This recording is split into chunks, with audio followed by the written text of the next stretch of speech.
আসসালামু আলাইকুম প্রিয় viewers, welcome to Sathi recipe house. আজকে আর একটা নতুন রেসিপি নিয়ে আসলাম। প্রথমে একটা মশলা তৈরি করে নেব।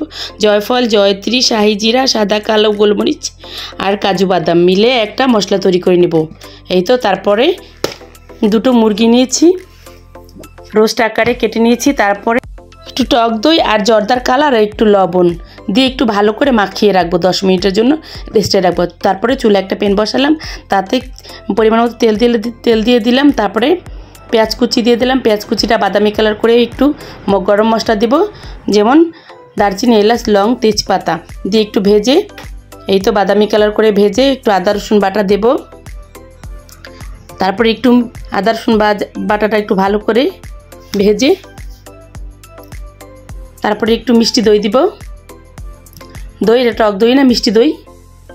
আমি একটু জর্দা রং দিয়েছি। তারপরে একটু মশলা দিব, যেমন মরিচ গুঁড়ো, লবণ আর ধনিয়া গুঁড়ো, জিরে গুঁড়ো আর ওই যে মশলাটা তৈরি করেছিলাম সেটা দিয়ে ভালো করে একটু কষিয়ে নেব।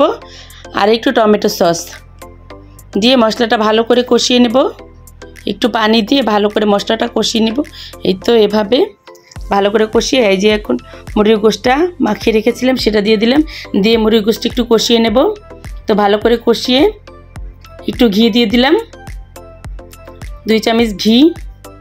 তারপরে পেঁয়াজ বেরেস্তা, তো পেঁয়াজ বেরেস্তা দিয়ে দিলাম, দিয়ে একটু কষিয়ে একটু তারপরে কাঠবাদাম বাটা দিলাম।